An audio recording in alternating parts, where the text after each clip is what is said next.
नमस्कार दोस्तों, स्वागत है आपका हमारे यूट्यूब चैनल हिंदी स्टडी में। आइए देखते हैं आदिकाल के साहित्य में प्रमुख दो कवियों के बारे में, अमीर खुसरो और विद्यापति।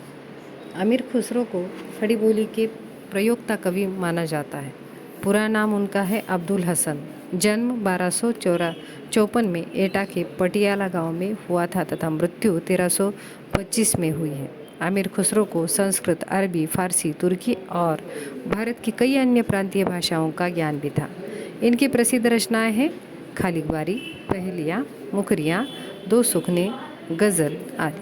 काव्य संग्रह है किस्सा चाह दरवेश।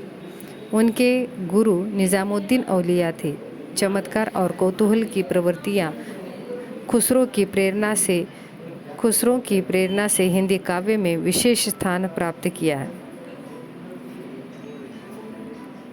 अमीर खुसरो कवि, गद्यकार, कलाकार, संगीतज्ञ, साहसी सैनिक और संत भी थे। अमीर खुसरो सूफी जीवन दर्शन से प्रभावित थे। भावात्मक एकता का बीजारोपण सर्वप्रथम अमीर खुसरो से हुआ है। राष्ट्रीय एकता, सांस्कृतिक समन्वय के कवि माने जाते हैं ये। खुसरो ने पद्य में अरबी, फारसी और हिंदी का एक बृहत कोश भी लिखा था,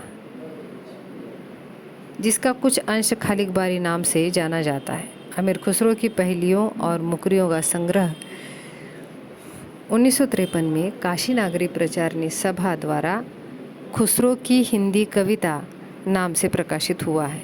कुतुबन शतक यह इनका काव्य है। दूसरे कवि हैं आदिकाल के विद्यापति, और उनके पदावली के बारे में देखते हैं। विद्यापति, इनका जन्म दरभंगा ज़िले में बिस्पी गांव में सन 1340 में हुआ है। इनके पिता का नाम गणपति ठाकुर यह था और विद्यापति संक्रांति काल के कवि रहे हैं। इन्हें अभिनव जयदेव भी कहा जाता है। यानी विद्यापति का दूसरा नाम क्या है? अभिनव जयदेव। इन्होंने 3 भाषाओं में साहित्य लिखा है, एक तो संस्कृत में भी, अपभ्रंश में और मैथिली भाषा में। संस्कृत के उनके ग्रंथ हैं शैव सर्वस्व सार, गंगा वाक्यावली, पुरुष परीक्षा और भू परिक्रमा। यह संस्कृत के 4 ग्रंथ हैं। उसके बाद है अपभ्रंश भाषा के ग्रंथ कीर्तिपता का, यह अपभ्रंश की रचनाएं हैं। तो मैथिली भाषा का ग्रंथ है पदावली। पदावली के कारण इन्हें मैथिल कोकिल कहा जाता है। कीर्तिलता ऐतिहासिक कथा पर आधारित काव्य है। इनकी पदावली में राधा एक साधिका है। गीति काव्य परंपरा की यह रचना है। विद्यापति सौंदर्य के कवि है। जयनाथ नलिन के अनुसार विद्यापति केवल एक कवि है, भक्त, साधक, शब्द शिल्पी है, किसी वाद के वकील नहीं है। आचार्य रामचंद्र शुक्ल ने विद्यापति को श्रृंगारी कवि माना है। तो कृष्ण कवि तथा श्रृंगारी कवि मानने वाले विद्वानों के नाम भी यहाँ पर दिए हैं। तो ग्रियर्सन, बिपिन बिहारी मुजुमदार, बाबू श्याम सुंदर दास, पंडित शिवानंद ठाकुर, आचार्य हजारी प्रसाद द्विवेदी, इन्होंने विद्यापति को कृष्ण भक्त कवि तथा श्रृंगारी कवि माना है। और आचार्य रामचंद्र शुक्ल ने, राम कुमार वर्मा ने तथा बाबूराव सक्सेना ने इनको श्रृंगारी कवि माना।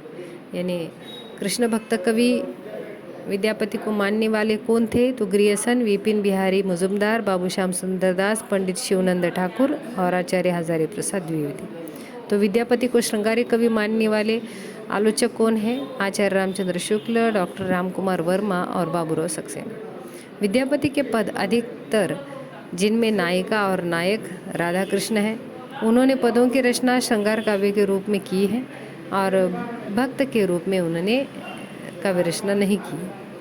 आध्यात्मिक रंग के चश्मे आजकल बहुत सस्ते हो गए हैं।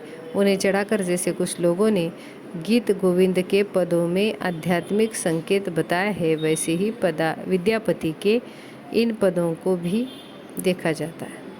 विद्यापति के इस बाह्य संसार में भगवत भजन कहाँ, इस वयः संधि में ईश्वर से संधि कहाँ, सद्यः स्नाता में ईश्वर से नाता कहाँ और अभिसार में भक्ति का सार कहाँ। इस प्रकार कुछ कोटेशन यहाँ पर दिए हैं। जो विद्यापति के लिए बहुत प्रसिद्ध है। विद्यापति के अनूठे पद भागवत हिंदुओं द्वारा उसी श्रद्धा और भक्तिभाव से पढ़े जाते हैं जैसे ईसाइयों लोग ख्रिस्त पादरी सलमान के गान गाते हैं। विद्यापति के पदावली को धर्म ग्रंथ और भक्ति साहित्य की प्रेरणा देने वाला ग्रंथ मानने वाले विद्वान आचार्य हजारी प्रसाद द्विवेदी है।